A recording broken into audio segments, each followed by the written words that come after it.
we were,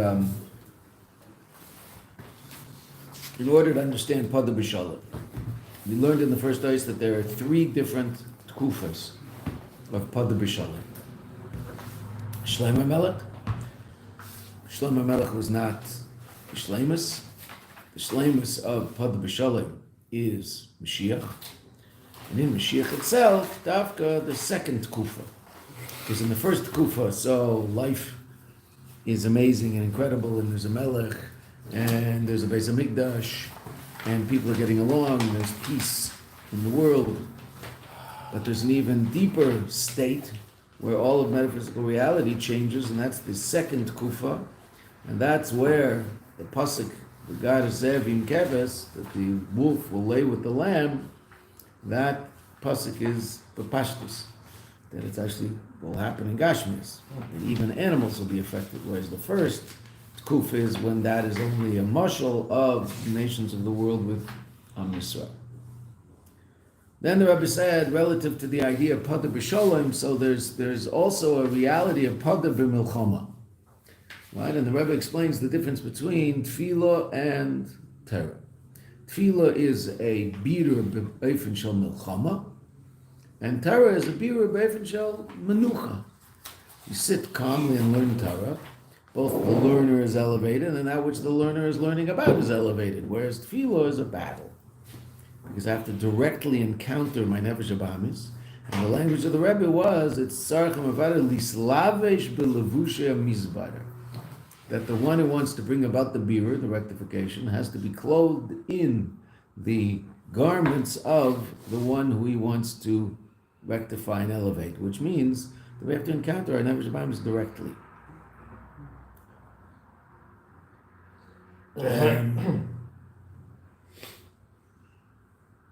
So I don't think we actually did we finish our space? I don't think we got all the way to the end of our space.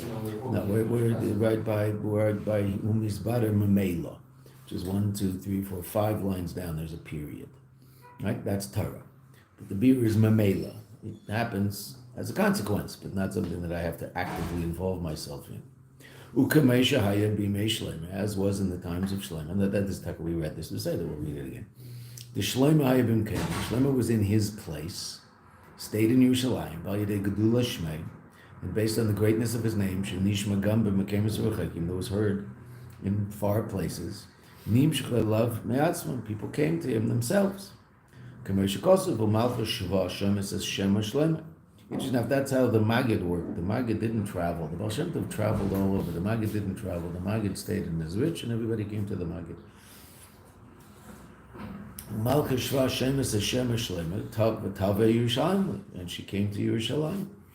To Kamechein Hu similarly, Achiluk Bein a Bidur the Tefillah LeBidur the Torah. The rectification brought about through Tefillah, as opposed to the rectification brought about through Torah. Da Bidur the Tefillah. Who be'ofen shenefesh elokis mislaveshes benefesh habahamis. This is what we said above, but now the Rebbe is being more particular and dealing with it more detailed.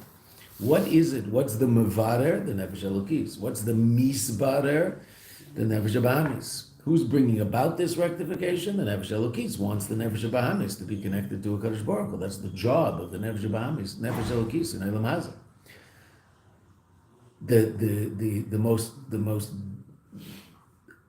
direct expression of that is the Nefesh Elokis being clothed in the Nefesh Habahamis to daven, because we have to get the Nefesh Habahamis itself to daven. I have to daven. I have to say all these things about Kadosh Baruch Hu. Uki Yadua. And this is known. That's why preparing for davening takes time. That's why he's Beinin who's contemplating the greatness of God is obviously something very important to do in order to get the human intellect to appreciate the greatness of God. Oh, I'm sorry. I was wondering what that was. It's my phone. It's just my son calling me. He'll go away. There you go. Uki Yadua Shebachteshi is Beinunus the Tefillah Tifel Birur Nefesh Habahamis. Right? In order for the contemplation and meditation that one does before davening, and ultimately during davening, right? Because there's his beinunus before tefillah, and then there's hisbeinenus during tefillah, those ideas of elokus that a person contemplates while they're davening. So interesting what the Rebbe says about that. In order for that to be tifel, to bring about, to cause, bitur, nefesh habahamis, a rectification of the nefesh habahamis, tzricha liyos hisbeinenus binyonim ke'elu, therefore the hisbeinenus must be in those things, uba'ofen, and in such a way, shagam nefesh habahamis yichelu lasig, that the nefesh habahamis can comprehend it and appreciate it and be affected by it. Now, this is in general how we relate to affecting the nefesh habahamis. The Frierdiker Rebbe talks about it in Basi Lagani. Hislavshus nefesh elokis b'nefesh habahamis, to cause the nefesh elokis to be clothed in nefesh habahamis. What do you have to do? Hisbeinenus eloki, to contemplate godly matters, ba'ofen shenefesh habahamis yochol lasiger, an ofen that the nefesh habahamis can understand it. What does that mean? That means my human intellect has to understand the ideas I'm learning. And if my human intellect doesn't understand the ideas I'm learning, that doesn't mean I'm not elevated and affected, but my nefesh habahamis isn't affected. My nefesh habahamis doesn't know what I'm talking about. What's an example of that? And I'm not saying people shouldn't do that. No one in this room should, but there are people who do, and they should be blessed by the Eibishter with long life and lots of parnas and all sorts of good things, including an incredibly powerful relationship with the Kadosh Baruch Hu. But the derech of Chassidus is not to read Zohar. Is reading Zohar holy and helpful? Absolutely. There's no question. It's holy and it'll help that person. It'll elevate that person. What will it elevate? Their nefesh elokis. What will it have? Absolutely no effect on whatsoever. Their nefesh habahamis, their conscious reality. Why? Because I haven't got a clue what I'm reading. Now, there are people who do understand Zohar, right? The idea of just reading Zohar because it's holy. It is holy. But reading Zohar because it's holy isn't going to affect my nefesh habahamis. That doesn't mean it doesn't have a positive effect on my nefesh elokis. My nefesh elokis is having a wonderful time. My nefesh habahamis doesn't know what's going on and is completely unaffected by such an act. Right? Why? I don't know what I'm saying. How can that affect my nefesh habahamis? My nefesh habahamis doesn't know what I'm doing. Is it the same with Kabbalah and stuff? That's why they say no. That what? With Kabbalah. That's why Zohar they is say Kabbalah. no. Zohar is the Torah Shebechsav of Kabbalah. Right? The Zohar was written by Rav Shimon Bar Yochai, a Tana, unbelievably important and incredible stuff. But to just sit and read it because it's holy doesn't affect my nefesh habahamis. It does affect my nefesh elokis. It's holy, but not my nefesh habahamis. So if I'm davening, what do I want? I want my nefesh habahamis to be affected to the extent that my nefesh habahamis will be interested in relating to God. Reading Zohar before davening isn't going to necessarily do that. Why? Well, my nefesh habahamis doesn't know what I'm doing. That doesn't mean that I'm not doing something positive. Right? Okay. And reading the newspaper before davening, it does affect my nefesh habahamis and gets my nefesh habahamis into all sorts of things that have nothing to do with davening, and so it'll affect my davening negatively, right? Because my nefesh habahamis does understand that stuff and might be thinking about it while I'm davening. A Yid came to the Maggid Mizrich and complained that he had machshavas zaros. That's the word we use for extraneous thoughts when we daven. Machshavas zaros. Right? Okay. Now, what does it literally mean? Foreign thoughts. A zar is someone who's foreign. He doesn't live here. Right? So the Maggid said to him, "They're not zar. They're yours. These aren't foreign. This is what you think about all day. So that's what you think about when you daven. I understand. Why do you call them zar? They feel perfectly at home. They live there all the time. Okay. So that's certainly the case, right? And some of that is not because we're bad guys and we're wasting our time. There's just a lot going on, and so there's a lot of things you have to think about and deal with, etc., etc. Okay, so when we're davening, we're trying not to think about those things and not deal with those things. So what do we have to do? Contemplate things of godly reality that our nefesh habahamis can comprehend, and that relate to our nefesh habahamis. So now, there might be extremely sophisticated ideas in Chassidus that a person has come to understand consciously. Oh, okay, so they can contemplate those extremely sophisticated ideas in Chassidus. As a matter of fact, they should. But only if they understand them. Right? That's why, interestingly enough, real hisbeinenus, people who are serious about learning Chassidus before davening and davening with the mimer, etc., they daven with the same mimer for 4 months. Why? Because I really understand it, as opposed to the mimer that I just learned. The mimer I learned once. Okay. Sit and learn Chassidus before davening. Fine. I learn a mimer. Good. So am I thinking about the Kodesh Baruch Hu? Yes. How well do I know that mimer? Well, how many times have I seen it? This is the first time I've ever seen it. So it's connecting me to the Eibishter. It's definitely exciting my Nefesh Bahamis to be connected to the Eibishter. But the information in the mimer, per se, is not going to affect me fully because I don't yet fully understand the mimer, and the information in the mimer isn't really settled in my head yet because I just saw it for the first time. So there are basic ideas that I have from that mimer, and there's a basic upliftedness that I get from that mimer. But people who really daven with the mimer, I remember once one of the old-time shluchim came here to Mayanot, and he came. He came back the next year. He had sons who were shluchim here. Rabbi Shmotkin from Milwaukee. So he's an old-time shliach, and it was really quite fascinating. He was davening right near where I used to daven in the old place, and the second time he came back, he was learning exactly the same mimer before davening that he was the first time. That was his mimer before davening. That's what he was doing. Now, obviously, in yeshiva before davening, which is when Chassidus happened, one of the shiurim in Chassidus in Lubavitch Yeshiva. So obviously, we're not going to learn the same thing for 5 months, right? The idea is that people should learn Chassidus and develop an appreciation of it, and a deeper understanding of it, and be able to do it themselves, etc. Okay, fine. So obviously, in that class, but that class is not an inyan in his beinus for davening. It's an inyan in learning Chassidus to learn Chassidus. Okay. And once I get enough information in my head, though, I can now have information that I can daven with and think about. Why? Well, it's just there. It's just there. So it affects your conscious reality, and you bear. Now, obviously, when it comes to godliness, you're going to have to think about it. But you barely have to think about it because it's so clear in your head. It's an example in Gashmias. When you walk along the street on the sidewalk next to an extremely busy street, and there are buses in the lane right next to the sidewalk, are you consciously thinking not to fall into the street? No. But are you very, very powerfully aware of the fact that those buses are happening and all that's happening? And so even though you're involved in a very sophisticated, complicated and deep conversation with the guy next to you who's on the other side, where in your head there's a place that is absolutely sensitive to what's going on your right, and so you're not going to fall off the curb. I know you're not going to fall off the curb. Right, okay, but why aren't you going to fall off the curb? Because that reality to your right of those cars zipping by is so much part of your consciousness. The idea of being careful on the road, etc., etc. You don't even think about it, and it's there. Oh, so what if you had a mimer chassidus like that? It's just there. Everything you see is through the prism of that mimer. That was the chassid of the Rebbe. I think it was 400 times, 40 times. The Rash told him to learn 400. To learn a particular mimer.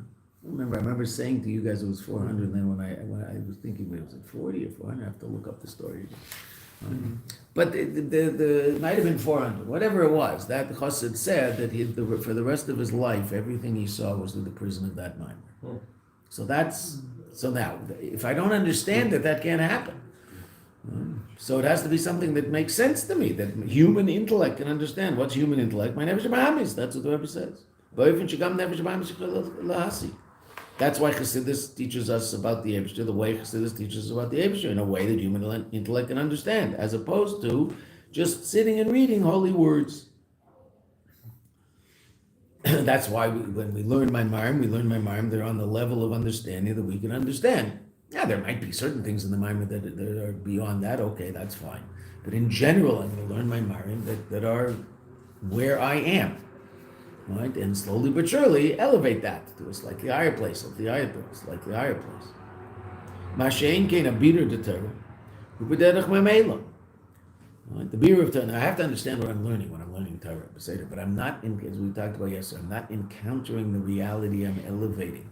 I'm simply doing something that is probably, hopefully, enjoyable. Because again, human intellect enjoys learning things. So I'm doing something, and mamela, something else is happening. Whereas davening, what am I doing? The whole of Veda is to bring about a birur of my nefesh b'amis. That's all I'm doing.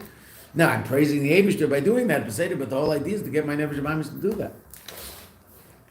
Dal Yedei Shalomdim b'Torah, by virtue of learning in Torah, Shedavar Zeh Mutter v'Davar Zeh Osir, that this is permitted and this is forbidden. So those things themselves, Heim Mizbarer Limamela, those things themselves are elevated. Sitting and learning about the difference between a cow and a horse. I would say probably there are more people with some sort of, don't say it, Doc, some sort of relationship with a horse than people have relationship with a cow. And a person who works with horses, right? I don't say it. A person who works with horses, right? He's a trainer for a racehorse. So he has a relationship with the horse, right? He comes, hey, how you doing? He pats the horse. The horse also has a relationship with him. The horse will show some sort of recognition when he walks in the barn. Okay. How many people have that relationship with a cow? I don't think so. Farmers have cows. I don't imagine. I'm sure every the farmer walks in and says, hello, ladies, just because he's got all these cows lined up, and, he probably pats one on the back, but he doesn't have a relationship with any of them. A horse, a person has a horse, they have a relationship with the horse. They're giving it a sugar cube, they pat it, the horse moves its neck, and okay. But you can't eat a horse and you can't eat a cow. Why? I don't know. That's just the way it is. Okay. So when you're sitting and learning, but say you want to learn why, because this is Klipas Neiga and this is Klipas Tameas. Why? I don't know. God decided that's the way it is. Oh, because this one has hooves a certain way and chews its cud. Well, why doesn't that one have those hooves and chews its cud? I don't know. That's what God decided about these two things. Okay, so on one level, your Nefesh Abamis might be more connected to the horse and the cow. On the other hand, when you sit and learn Torah about a horse and a cow, you're elevating both of them by realizing that this one's mutter and this one's awesome. Okay, so they're both being elevated. You're connecting to both of them, even though you're not connecting to either of them. Which is really astounding. That's the way Torah works. Okay, so now the Gimel, the Rebbe is going to continue talking about this, but he's going to talk about two different levels in Torah itself. But Habir the Torah, in the Bir of Torah itself, Yesh Chiluk, there is a difference. Bein Habir, between the rectification she'al yedei gal yed Torah, the rectification that happens through learning Nigla, Gemara, Shulchan Aruch, L'habir she'al yedei pnimis Torah, the rectification that happens as a result of learning Chassidus. The habir she'al yedei limud gal yed Torah, the bira that's brought about by learning the revealed Torah. Again, Gemara Chassidus, Halacha. Gemara Halacha. Sarich liyos halimud binyanim eilish and tzrichim levarodam. The limud has to be in those things that you want to elevate. I mean, you want to elevate the world of cows, so you're going to learn sugyas in Baba Kama. Right? And one of the reasons of this, the Torah is clothed in physical things. I mean, the Torah is talking about physical reality. Even in things that are forbidden. Right? Torah Shebechsav talks about what's permitted and what's forbidden. Torah Shebal Peh will spend a great deal of time talking about forbidden things and how it works and different aspects of that Isser and what might be an Isser D'Oraisa and what might be an Isser D'Rabbanan and how that all works. And to such an extent, Va'ad L'Tainis Shel Sheker, that you'll sit and learn a sugya in Baba Metzia, and or in Ksuvas, and you'll be learning about someone coming into Beis Din and lying. And how do you deal with that? Is he lying? He's telling the truth? Well, someone's lying because one guy says you owe me $100, and the other guy says I don't owe you $100. So someone's lying. Right? Now, he might be lying because he forgot. Okay, he's still lying, he's still not telling the truth. And this is Taras Emes. And in Taras Emes is a taina of sheker. It's really interesting. Right? The Torah is all true. So is that taina of sheker true. It's truly a taina of sheker. It's a true taina of shekel. And who might make that taina? Well, anybody. If it's your money, you might be extremely sophisticated in your ability to figure out, not you, right? Reuven, Shimon, whoever it happens to be, might be very, very sophisticated in figuring out how to lie. Hey, it's my money. Okay, I want to save my money here. Okay, so this might be a sophisticated lie. So that's nigla. B'chdei lifol, in order to bring about habira gam binyanim elu, to bring about a bira also in these things. So when you're learning nigla, you're bringing about a bira in physical reality, because physical reality is part of the Torah. It's, so to speak, the Torah is clothed in those things. Well, it talks about it all the time. We learn the Torah. That it's, people who don't have a sophisticated understanding of Torah think it might, it just seems to be talking about things that don't have a lot of relevance. Well, yes or no, it's God's will and God's ratzon, but interesting enough, it's God's will and God's ratzon that has come down and clothed in all sorts of interesting things, so it'll actually talk about whether a rodent is kosher or not. Does God care about rodents? Well, he does. He created them, and he doesn't want you to eat them. Probably one of the reasons he created them. There should be something you don't eat.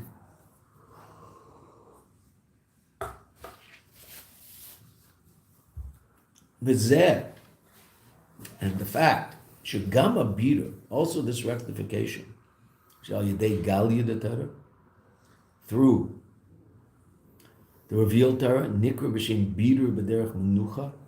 This is also called the bira b'derech menucha, right? When we distinguished between the bira of tefillah and the bira of Torah, we made no distinction between what kind of Torah we're talking about.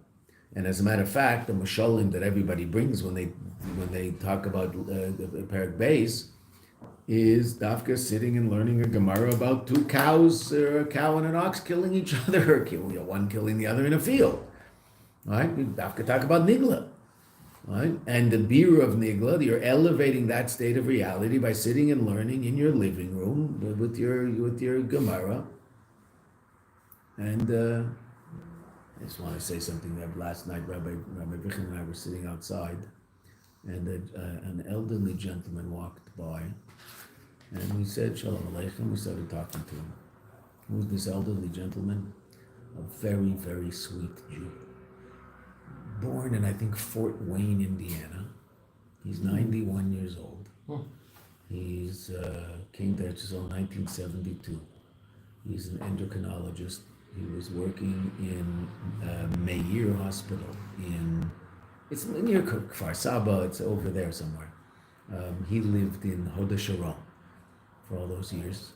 He was in the hospital for about 40 years, and then he started working in Kupat Cholim, and at 89 they finally told him he had to stop, that it was time to stop. This was 2 years ago. He learned in Yeshiva in Chicago for 10 years before he was in medical school. Got smicha. We were talking about who he was learning with. So we asked him, so what are you doing now? You must go to shiurim and things. He said, well, it's hard for me to get around. And there aren't a lot of shiurim in Hod HaSharon that, So I learn at home. So Rabbi Kaplan said, you learn online? I said, no, I have 2 teachers that come to my house. I said, who are the teachers? He said,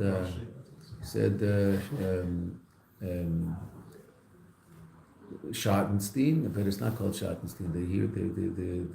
The Hebrew version of it has a different name. But anyway, Schottenstein, meaning the art scroll, but the Hebrew art scroll, and Mesifta, right? Mesifta is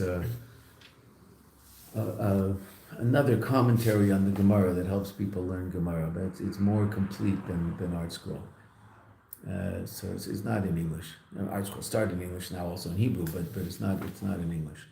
So Rabbi Kaplan asked him, which of your teachers do you like best? So he said, well, actually, I think Mesifta, because they also explain Rashi and Tosfos, which means he's sitting in his house in Hod HaSharon. He's 91 years old. He's been working for 60 years. Finally stopped, and he's sitting and learning Torah, and he's not sitting learning Gemara. It's Gemara, Rashi, Tosfos at least, right? Because that's what he's learning, at least that. We asked him how many times he finished Shas. He said twice. So then Rabbi Kaplan said, and Yerushalmi? He said, no, maybe I'll start that someday, but right now I'm not, he's 91. That's a Jew, right? This guy worked his whole life. What's he doing? He's sitting and learning Torah, going, and he can't get around, so he's sitting at home learning Torah. Such a sweet man. He was unbelievable. Simple guy. Fort Wayne, Indiana. Born somehow his grandfather or someone ended up in Fort Wayne. His mother was a doctor. He's 91. His mother was a doctor. She must have been one of the first female doctors in America. That's a long time ago. Yeah, really. His mother was a pediatrician. Isn't that interesting? That's how they got to Fort Wayne. She got a job in Fort Wayne, Indiana. So they moved to Fort Wayne, Indiana. And then the rabbi in Fort Wayne sent him to Yeshiva in Chicago. Just such a sweet spirit. Just this, that's a yid, what a life, unbelievable. Endocrinology, which is like diabetes and stuff, right? Yeah, the actual thyroid. Yeah. So we asked him, how did he know, why is it the chasna? We figured there must be some medical connection because the chassan was whether he's still a student or he's already a doctor, I'm not sure. So he said, no, the chassan used to go to his daughter's house somewhere and spend Shabbos there. So that's how he was. 91 years old, busy learning, just finished 89 years old, he was still working in the clinic. They kicked him out. He said, they kicked me out at 89. It's very special. So what's he doing? Why did I think of it, right? What's he doing sitting in his house with his, he didn't say Schottenstein, he said something else, and his Mesifta.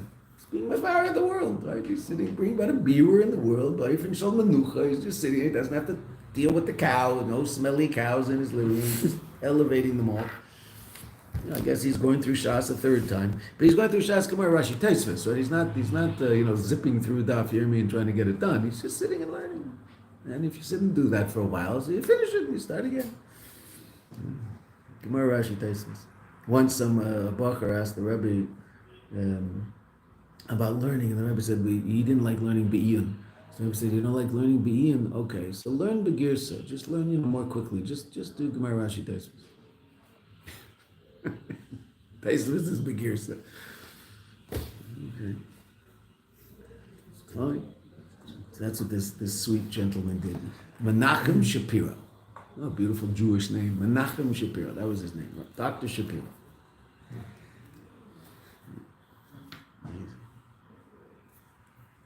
So he's doing a lot of birurim in that house in Hod Hasharon. But it's all, even though he's talking about things that are in Gashmis, it's all b'menucha. And that's the chiddush that the Rebbe is going to teach us here, which is very interesting. Zeh shegama biru shal yidei gal yiteret neku b'shem biru b'derech menucha. The line that ends with the number 24, which is a very long footnote which we won't learn, that the even though the biru of Gilu Torah, of Galia the Torah, is called biru b'derech menucha. Why is that? Because after all, you are dealing with all sorts of schmutzy things that don't have any connection to Kedusha whatsoever. Even these matters, the var masurim, things that are forbidden, the gam taina shel sheker, and even claims that are false, that people make in Beis Din, that you learn about in the Gemara. Kumei shehem b'Torah, as they are in the Torah, him Torah achas. They're one Torah. Teres emes. Meaning, even though the horse is a davar aser, and you have to learn that, and then you realize, therefore, you can't elevate the horse by eating it. You can use a horse for kedusha. You could hook the horse up to something, and it'll pull a plow. You can hook the horse up to a wagon and take the horse and wagon to the Rebbe for Tishrei. You can use the horse for all sorts of wonderful things. You could help someone get to where they have to go by taking him in your horse and wagon. You can definitely elevate the horse, but you can't elevate the horse by eating it, right? Because the horse itself, the physical reality of the horse, can't be elevated, though the horse can be used for positive things. right? A cow, the physical cow itself, can be elevated to a state of kedusha, so you can eat the cow, and the cow now becomes part of you, and you use the energy you get from that cow, literally, right? Mamish, that cow becomes part of you, and that is used to daven and learn and do mitzvahs and give tzedakah and do all sorts of things. So the cow can be elevated to that state of kedusha, and a horse can't. So now, when you're learning that, so you're learning about this thing which has a certain limitation and can't be elevated. But that's Torah's emes. The very fact that this can't be elevated is itself emes. And the very fact that that person who walks into Beis Din and has a particular taina, and we don't believe their taina, or we might even believe their taina, even though they're a liar. Why? It happens to be a taina that we believe. I mean, what are we going to do? Can Beis Din look into the heart of a person and see whether he's telling the truth or not? No. We have rules as to how we understand certain claims made in Beis Din. And if Reuven comes to Shimon without any support, without any witnesses, without any document, and Reuven says to Shimon, Shimon, you borrowed $100 from me. And he really did. And Shimon says, I don't know what you're talking about, I didn't borrow a nickel. And Shimon is really being a creep because he knows he borrowed it and he's lying. Now, we don't usually expect people to do that, but okay, Shimon did that. We believe it. There's no way we have to believe Shimon. I mean, what are you going to do? Why? How do I know Shimon's not telling the truth? I don't. Is he? You and I know because we wrote the book. He's not telling the truth. Fine, but I based it. So that Taina Shel Sheker might actually even win. Yeah. That's also Torah's emes, right? And that's why it's a good idea. This is what we were talking about in Immerse also this week, because we're talking about exactly such tainas that people have, one against claims people have, one against the other. So if you lend money, a serious sum, it's a good idea to write a star. Could I write a document? Why? Well, so that you can show very, very clearly that this is what happened, as opposed to relying on the goodwill of the person that you lent the money to. Because it might be that person doesn't have goodwill. You thought he did. Might not. It's happened in the world.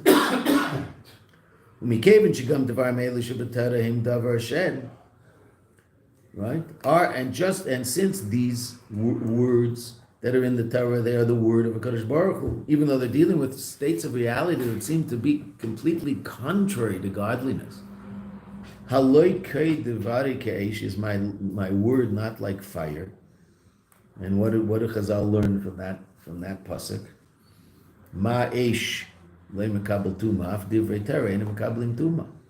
Right? That they're not mekabel tuma, which also has to do with objects where those words of Torah are written in. Harisha Torah hi tamid bimkemu madrigasim. The Torah is always in its place and on its level. Davar Hashem. Va'biru b'derech mamela. And the birur is something that happens as a consequence, not as a conscious act. It just happens because I'm doing what I'm doing. Right? B'menucha. I don't have to encounter the negative reality. Now it's very, very interesting, because I am encountering the negative reality, right? But I'm encountering the negative reality as it exists in Torah. So I'm still ultimately, the ikar of my action is my connection to Torah, not my connection to the Taina of Sheker. I'm not making a Taina of Sheker. Reuven in the Gemara is making a Taina of Sheker. So I'm learning about the Ratzon of the Eibishter relative to that Taina of Sheker. That's Elokus. It's all Torah. But the Rebbe is going to talk about Pnimius. Ella, however, rather, Shafal Pikain, Ein Zedaim Labir Shalidei Pnimius Torah. It's not similar to the beer that comes as a result of Pnimius Torah. Pnimius Torah, what are you talking about? The Eibishter.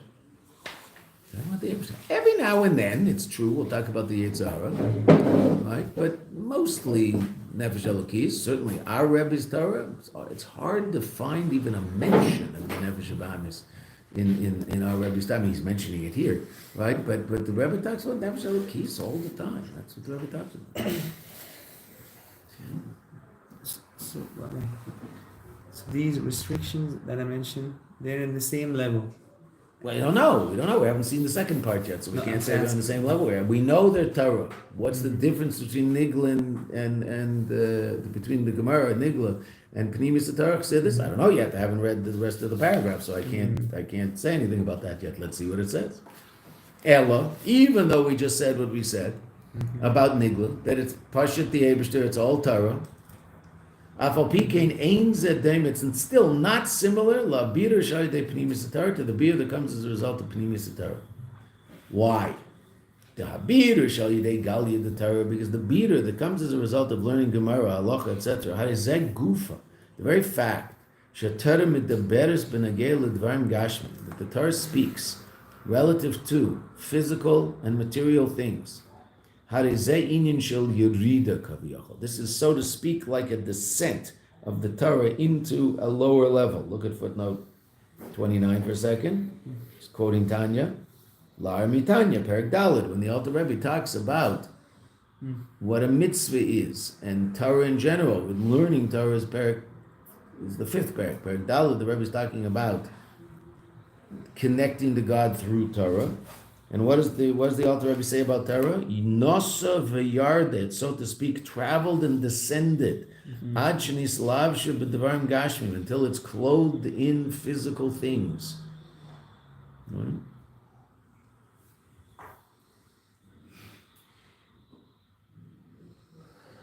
Okay, so there is a certain Yerida, like the Ratzon of HaKadosh Baruch Hu is now being expressed within the context of physical reality.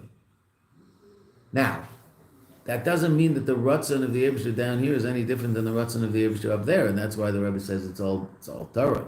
Up there, so to speak, up there, down there, there's no such reality relative to Kadosh Baruch Hu, right? But so to speak, up there, when the Eibishter has a Ratzon, what is his Ratzon? That you put on tefillin in Gashmias, that if the ox scores the cow in Gashmias, that this should be the halacha. That's the Ratzon up there. Right? But it's still up there. What it looks like up there, I don't know. Right? I mean, it's not that the Ratzon of the Eibishter up there is in some metaphysical reality, and that Ratzon comes down and is clothed in physicality. No, and that's what the Alter Rebbe explains in Tanya. That's what's so astounding about halacha. Right? The Ratzon of the Eibishter, in its source, is the physical halacha that happens down here in Olam Hazeh. So even in Nigla, it's still Torah, it's still Torah's emes, it's still the Ratzon of the Eibishter, it's his Chochmah, it's Mamashim. But it has experienced a certain Yerida, so to speak, because it is being clothed in physical things. Harazayin shall Yerida kaviyachol. Elo, shegam la'achra Yeridasa, what's the Chiddush that we learned in the first half of the Ois? After its descent down, and it's being brought down into the lower realm, still, he Torah. That's something very important to understand about Torah. It's not that what we do down here is some lower expression of the essence of God's will up there. No. It is the Eibishter's will. Mamish. This is the unadulterated will of the Eibishter, that you should take black boxes with black straps and wrap them on yourself every day. It's not that that's some physical expression of some metaphysical and spiritual and ultimately godly desire. No, that is the godly desire. That's it. Even though it's happening in Gashmias. And exactly the same in the halacha of Shor Shenogach of gored the cow. Exactly the same thing. What's the Ratzon of the Eibishter? The Ratzon of the Eibishter is that Mishnah that talks Shor Shenogach Pode. It's not that that's a physical representation of a metaphysical or even beyond Ratzon. No. The Ratzon in its highest place is also Shor Shenogach Pode. There's no Shor and there's no Pode, but say there's going to be all the Ratzon is. There should be a world, and this is the halacha that guides the actions in the world. This is what I want. Okay. And that's in Nigla. That's astounding. It's amazing.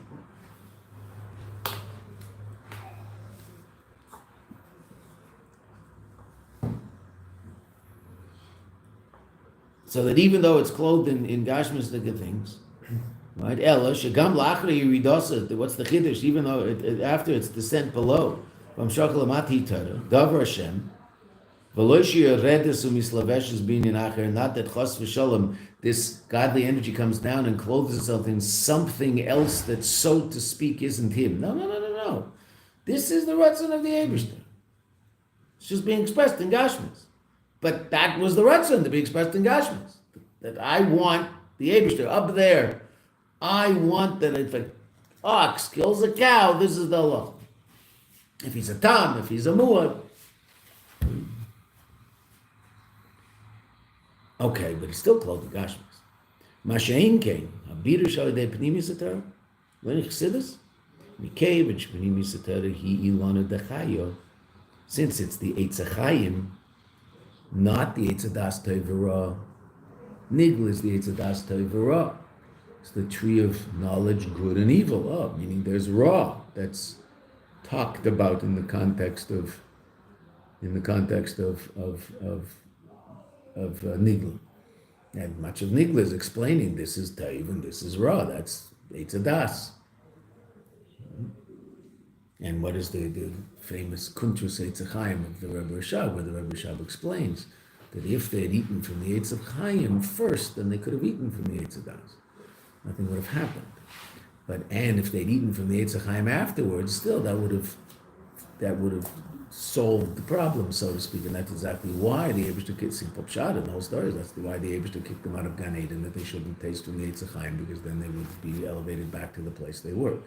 And the Rebbe Shab explains how that relates to learning Nigla and learning Panimi Satar, something that you should make it your business to learn at some point. The Kuntrus Eitz HaChaim, which the Rebbe Shab wrote to the students in Temchet Temimim in Lubavitch when he was in the mountains for health reasons.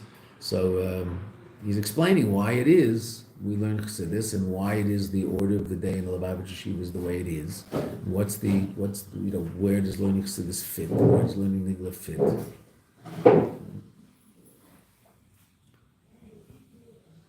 What does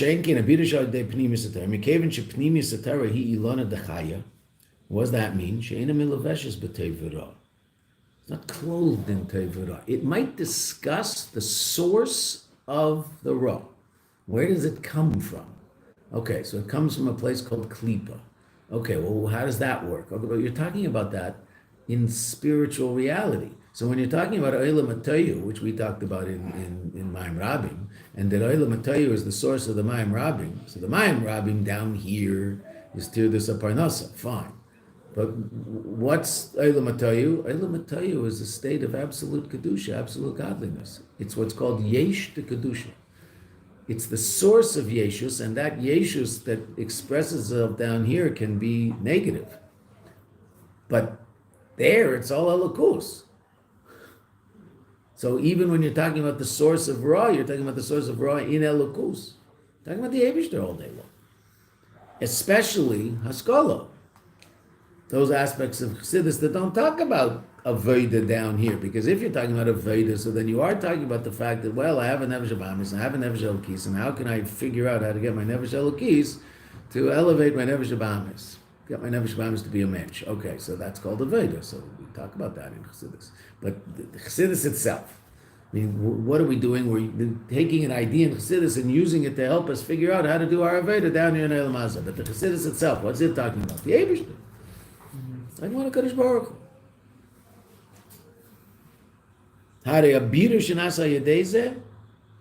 Therefore, the beater that's brought about from learning Chassidus,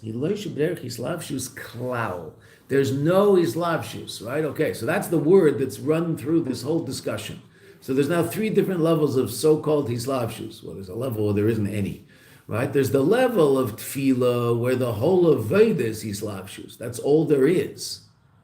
Where the Nefesh Elokis is mislavish in the Nefesh Bahamis and has to get the Nefesh Bahamis, and through the Nefesh Bahamis has to get the Nefesh Bahamis to daven.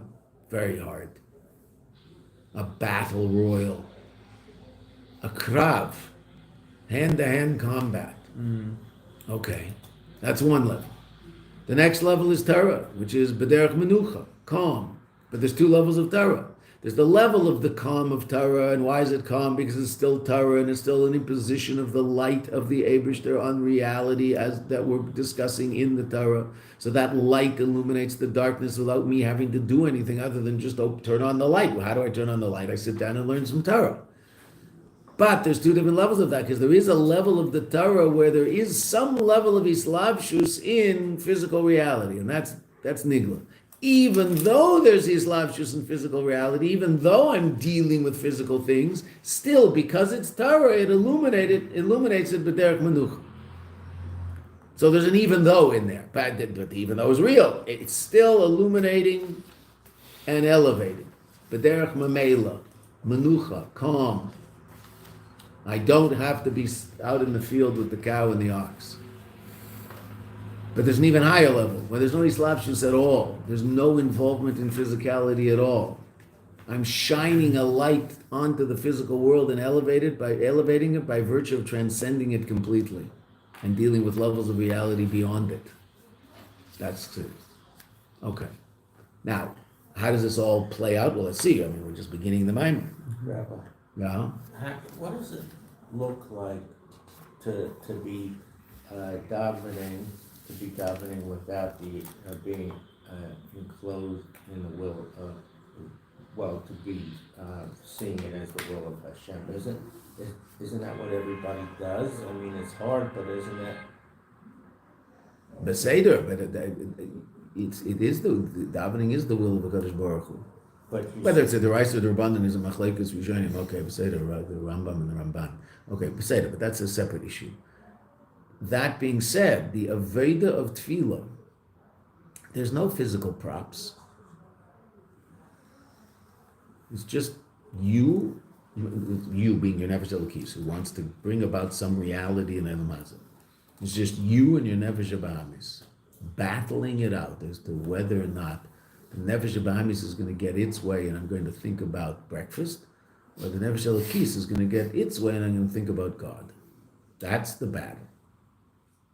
Hand-to-hand combat. So it has something to do with like being really in your consciousness, that you're thinking about that. That's Nefesh Bahamis. Nefesh Bahamis is conscious me. Yeah.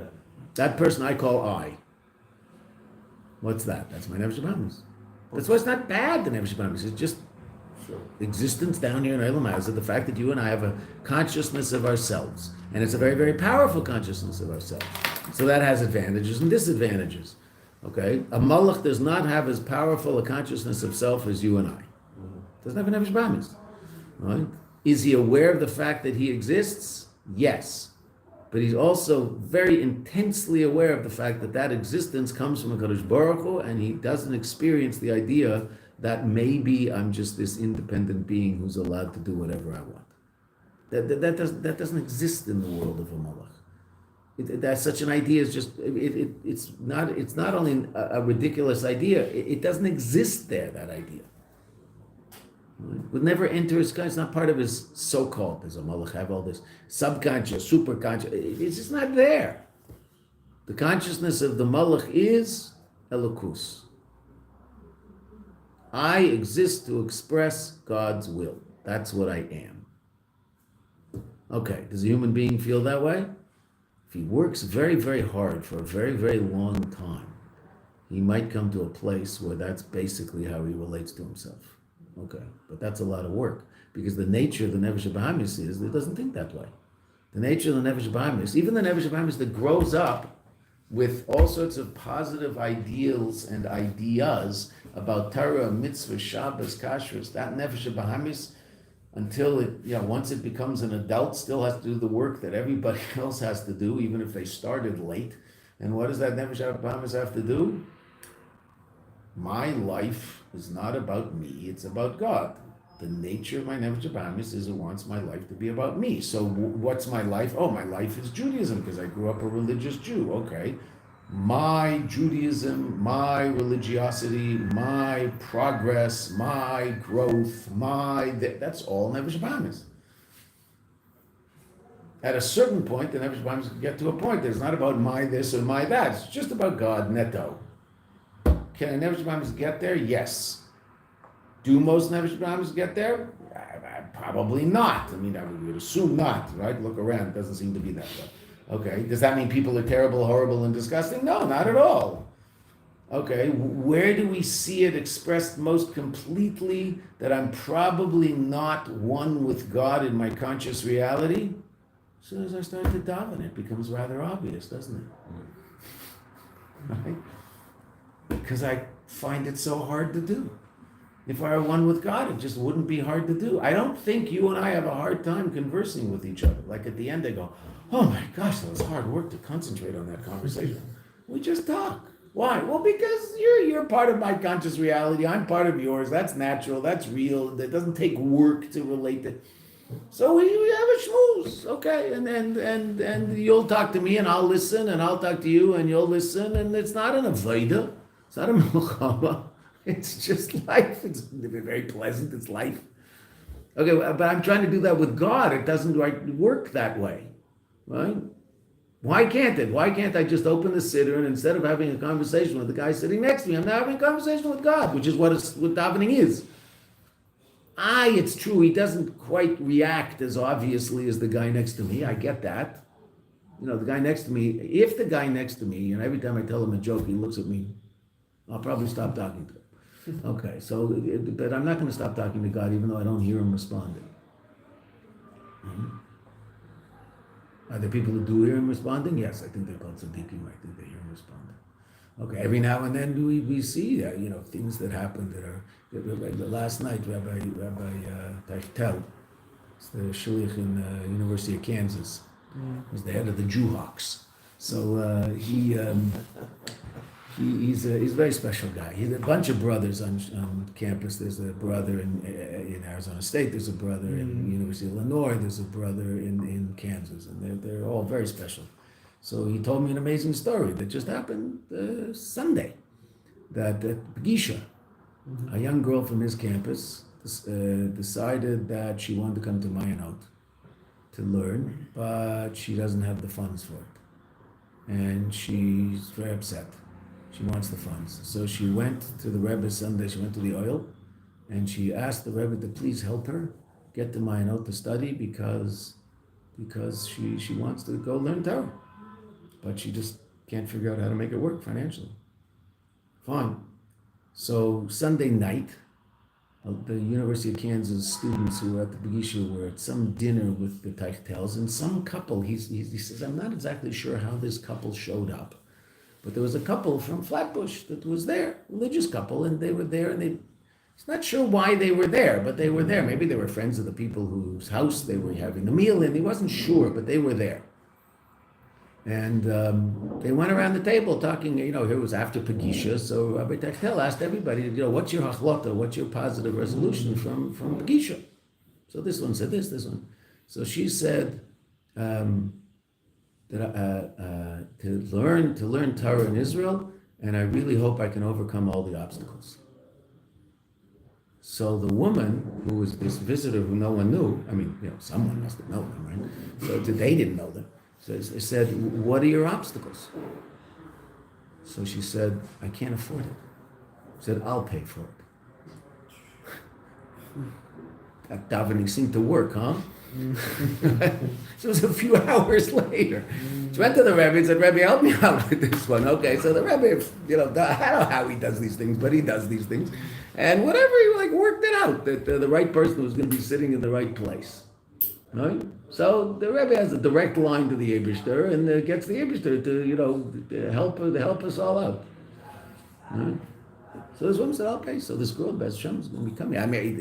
We have this obvious issue with the winter program is how do you get the students here?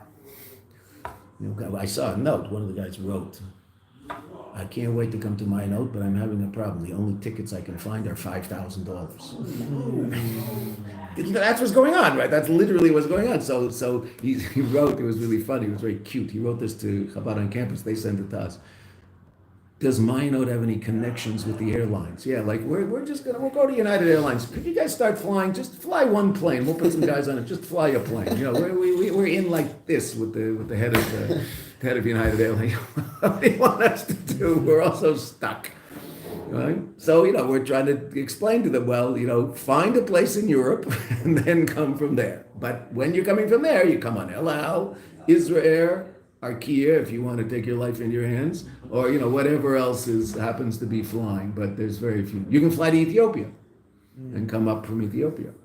You can fly to Dubai and come over from there. A lot of Israelis who are businessmen who are going to New York, they're going to Dubai, and then from Dubai because Immerse, they're not boycotting us. They're not boycotting. They're still flying. They're not afraid. Okay. Crazy world. But this girl asked for something, and she asked the Rebbe, but that means you're trying to get God to work this out. The Rebbe is just the one who you think can help you do that, right? Because when God split the Red Sea, he had Moshe do it. Right? God can split the Red Sea without Moshe, but he decided he didn't want to. He wanted to split it with Moshe doing it. Okay. So that's God likes to run the world that way. Why? I don't know. That's the way he runs the world. It's a tzaddik who helps him run the world. Helps him run the world. He needs help running the world. He doesn't need help doing anything. But that's the way he does it. Okay. So she asked for a little help. Kind of want to, like, what's the deal with praying to like a rabbi? Like, It doesn't. You don't pray to her. You don't pray to the Rebbe. You ask the Rebbe for help. Not praying to the Rebbe. You don't pray to the Rebbe. If the Rebbe heard you praying to him, he'd be very upset. What are you doing praying to me? You ask the Rebbe for help. Are you allowed to what's ask? the difference between praying versus asking for help? If I want to, I'm looking for a job, and I know there's a job open in a certain company, and it happens to be my I know, or my father knows, or someone knows the best friend of the CEO of that company. And I go to that guy and say, can you do me a favor? Can you talk to your friend and see if maybe he can help me out? Maybe he's got a job opening. Am I praying to that guy? No, I'm asking that guy to help me with someone who can help me. God can help us all. The Rebbe is a perfectly reasonable way to access that help. Because that's what the Rebbe wants. The Rebbe wants to help us. Right? Okay. So ask the Rebbe for a bracha. What does that mean? The Rebbe, when the Rebbe, when the Rebbe gave you a bracha, what did the Rebbe always say? Ask her, let's see, and I'll mention it on the graveside of my father-in-law. That was what a bracha from the Rebbe meant. I mean, that's what the Rebbe would write to you or tell you in person. Now, sometimes the Rebbe would say bracha, but in dollars, the Rebbe would say bracha batzlacha. The Rebbe would, but if you were to ask a specific question in a letter to the Rebbe, generally the answer was, if the answer was yes to what you asked to do, that means Azkar al-Tzia, and I'll mention it on the graveside of my father-in-law. Meaning that would, if you asked for a bracha to open a yeshiva, right? You want the Rebbe's permission to open a yeshiva under the auspices of Lubavitch, etc., etc. Okay, if the Rebbe said to you, Zal zayin batzlocha, it should be successful, which itself is a nice thing, it's a nice bracha. Azkar al-Tzia, I'll mention it on my father's gravesite, that means yes. That's how the Rebbe would say yes. In other words, I'll mention it to my father-in-law, and things will start to move. It's where the Eibishter runs the world. I know why the Eibishter runs the world that way. Some people get nervous, Rebbe. Well, you just have to look at it in a slightly different way. If you met someone who spent 40 years in the Midbar with Moshe Rabbeinu, he's walking along Derech, Sterot Ben Tzvi, and he sees the building, and he comes in, and he's wearing, sandals and a long thing and whatever. You say, well, whoa, who are you? He says, I'm so-and-so. He has some wild name, Amihud Ben Suri Shaddai or something. You say, what do you do? I don't know. So it turns out the guy spent 40 years in the desert with Am Yisrael walking around. Okay. So he said, what was it like in the desert? Amazing. It was incredible. Unbelievable. Our clothes were ironed and our shoes didn't, and we had food, and there was such godliness, and the Torah classes were incredible, and it was amazing. It's only one thing I didn't get. Who is this Moshe guy? What was he about? So he'd say, well, hello, there's a book about you guys, and he's sort of the whole show. Like, what are you talking about? Yeah, I could never figure out, who's this Moshe? What do we need this Moshe guy for? What do you mean this Moshe guy for? Like, the whole show is Moshe's show. It's called Torah's Moshe, right? God can't give the Torah without Moshe. Of course he can give the God can do anything he wants. God can split the sea. God can do makkahs. Every makkah came either through Moshe or Aaron, right? God said, okay, except Makkah's Becharis, that just sort of happens. Right? Even though, that immediately sets Moshe into, because, Para pajamas Bem Salayla knocks on Moshe's door and says, get out of here, enough. All Moshe Rabbeinu. Ad K'dei Kach, that we don't even mention him in the Haggadah, because if we did, we might think it was all about him and not about God. So there's, interesting enough, in the Haggadah, Moshe Rabbeinu's name is not mentioned even once, which is just crazy, because the whole story was him. Well, it was, but it wasn't. It's all the Eibishter, and we have to understand that. But the Eibishter, for whatever reason, and I can't pretend, I don't know why, this is how the Eibishter runs the world. Right? He runs the world through someone called the Tzaddik, who's the Nasi Ador, who's responsible for that generation and takes care of that generation. And the Zohar says there's an ispashtus of Moshe in every generation. There's an expression of Moshe in every generation. And the difference between those people who are more inclined to have someone called a Rebbe, as opposed to people who are more inclined to have someone called a Rav, is that Zohar. How seriously do you take that Zohar? So Chassidim take that Zohar pretty seriously. Literally, there's an ispashtus of Moshe in every generation. So who do I assume that is? Well, okay, I even though they might not say it, I would hope a Belzer Chassid would say my Rebbe. He might not. Okay. I remember having a conversation with a Ger Chassid 40 years ago. And we were talking about this and that. His son became a Lubavitcher, and I was teaching him. So I said, "You're upset?" He said, "No, why should I be upset?" I said, "Well, your son's a Lubavitcher. You're a Ger Chassid." He said, "My Rebbe is my Rebbe. Your Rebbe is the Rebbe of the Rebbes." Wow. No, a Lubavitcher would never say that. Okay. That's what he said. Your Rebbe is the Rebbe of the Rebbes. I mean, your Rebbe's in charge. There's no question. Did the Ger Rebbe come to our Rebbe, or did our Rebbe go to the Ger Rebbe? Did the Belzer Rebbe come to our Rebbe, or did our Rebbe go to the Belzer Rebbe? Belzer Rebbe came to our Rebbe. The present Belzer Rebbe came to the Rebbe. He was wearing a coat when he came. It was cold outside in New York, so he just wore his coat. And so the Rebbe said he could take off his coat. So he said, "I came to get warm." So the Rebbe said, "The type of warm you want, you don't need a coat." And they talked, and what did the Rebbe tell him? And this is what I don't know whether they still do it, but they were doing it. There's no question. I'd assume they still do it. I can't imagine they would stop. The Rebbe said they have to learn Tanya in Belz Yeshivas. They have to learn Chassidus. Should learn Tanya. And they started learning Tanya in Belz Yeshivas. After that, Yeshivas. So I don't know whether they still do it, but they definitely did it then. Okay. So that's the way the Immerse runs the world. I don't know. So just last thing.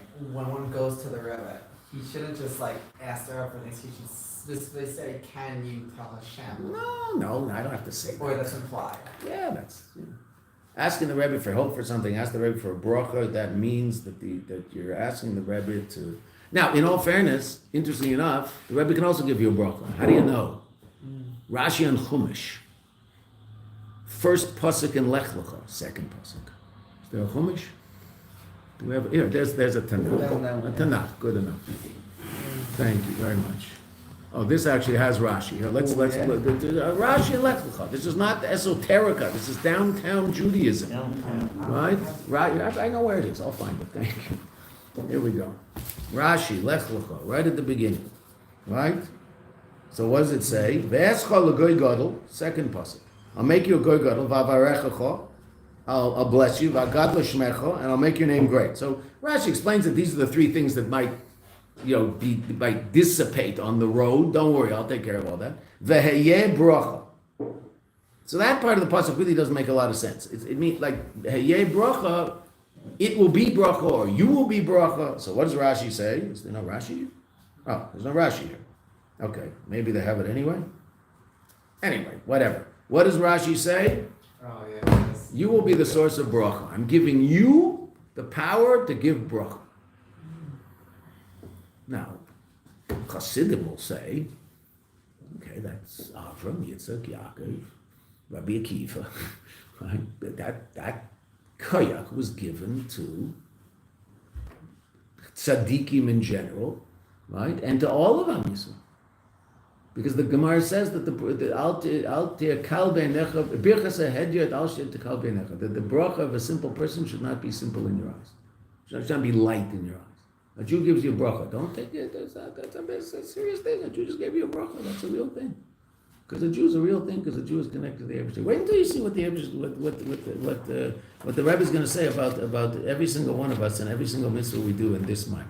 Wait until you see it. It'll blow your socks off. Every single mitzvah we do.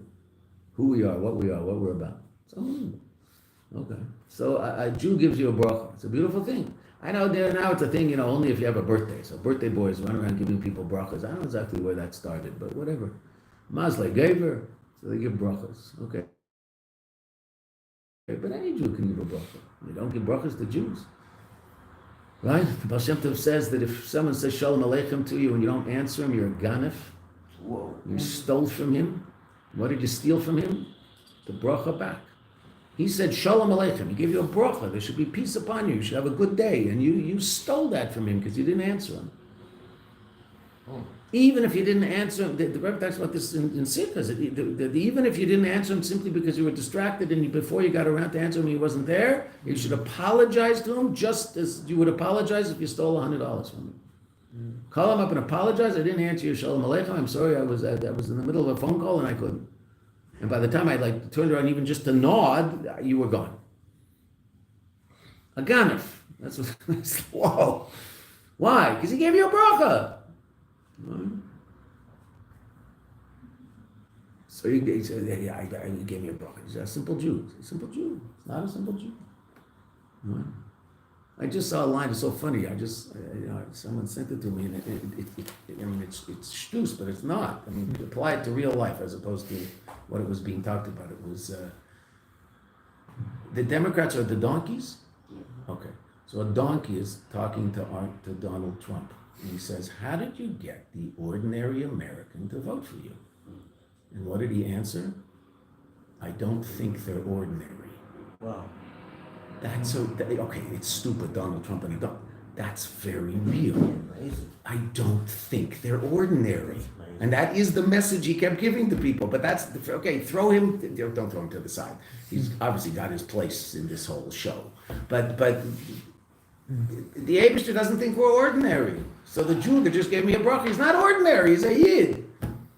No person is ordinary. Allah has come to become a Jew. What's a person? A person is someone who the Eibishter is completely invested in and gives that person life in order to accomplish something in Olam Hazeh that they can accomplish and only they can accomplish. Do we? Do they? Do? Oh, Shekein Shalom. Either they do or they don't.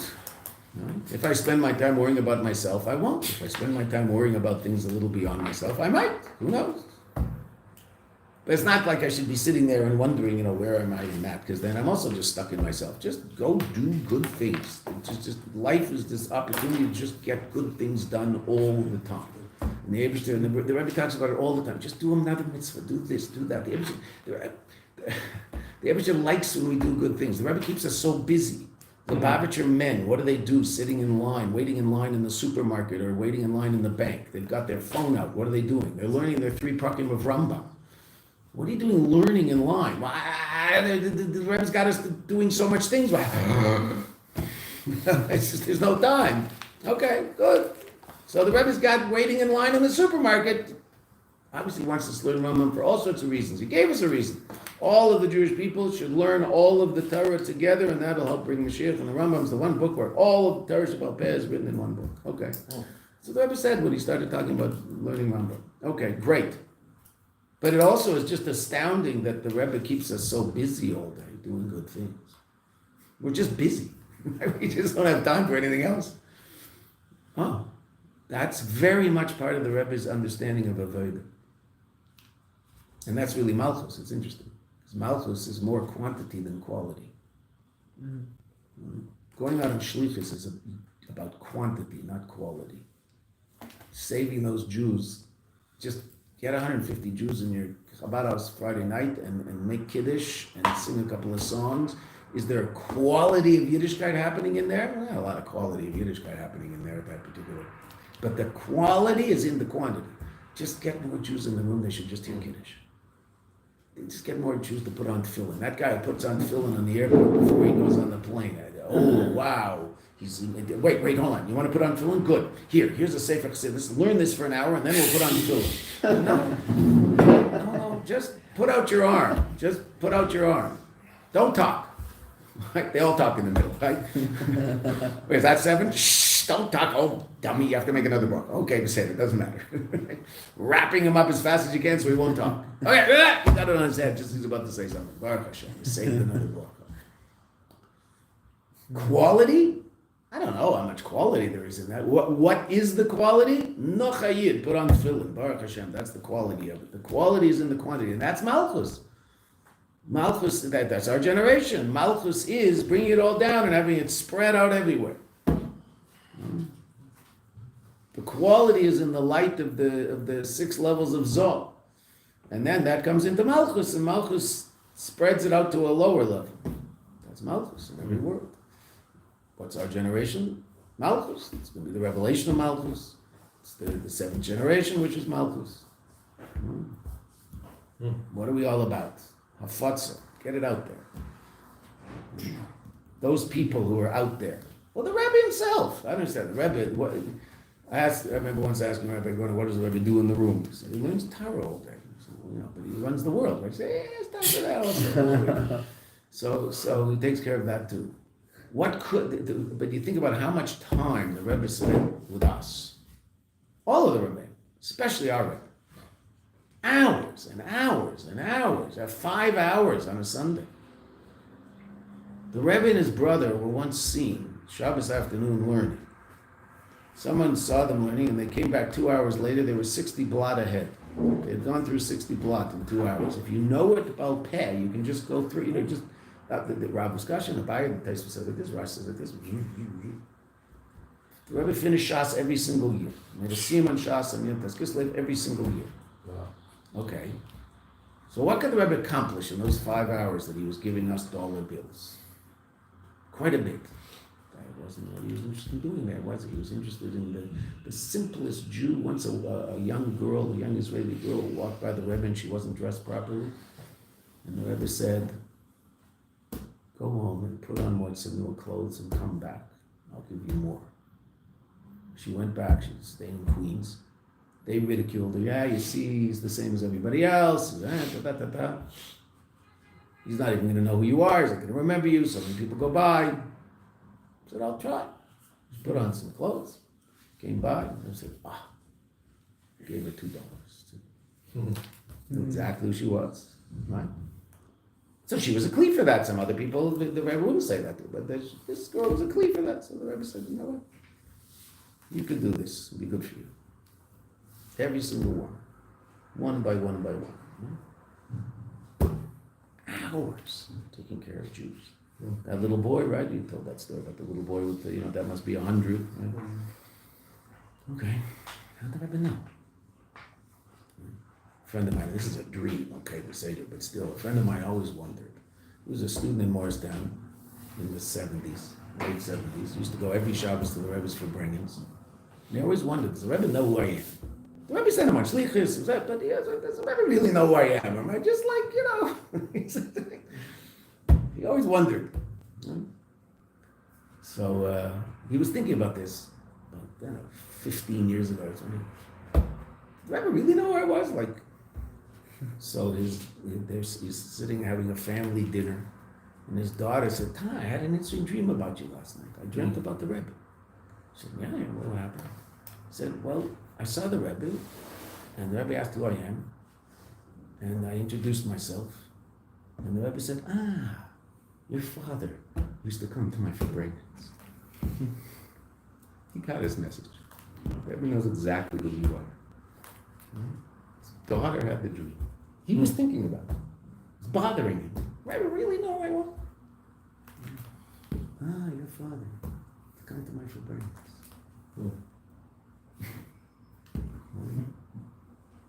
It was maybe his father. Went to a barber. What was the story? The barber went to a barber. The barber told him, your Rebbe's really something. He said, why? He said, the Rebbe used to walk down Eastern Parkway to Tashlich at the, by the park at the end of Eastern Parkway by the Grand Army Plaza. There was a water there, and you used to have to jump over the fence sometimes. It was open, but once they had to jump over. So the Rebbe jumped over the fence. So they used to do Tashlich down there. And there would be people, along the way who would wave. There was a whole procession. Everybody would go. So the barber said, your Rebbe is really something. What happened? Somehow, I think this guy used to also go cut the Rebbe's hair at some point. So, I have to look it up. It was something along these lines that the Rebbe said to the barber when he was cutting the Rebbe's hair, in the Rebbe's office, obviously, he didn't go to the barber. He said, where was your son on Rosh Hashanah? It used to be that he would wait out on the balcony of his house with his son, and they would wave to the Rebbe, and if the son wasn't there that year. So he said, he wasn't feeling well, he was inside. How did the Rebbe know? It's Rosh Hashanah. The whole world is on his head. He's walking to do tashlich, and he notices this little kid isn't on the balcony waving to the Rebbe like he does every year. Where was your son? Something like that was a story. Moshe Rabbeinu knows who we are. He takes care of us. Do we daven to him? We don't daven to him. But he has a pretty direct line. He can certainly get things done. I don't know how he gets them done, but he gets them done.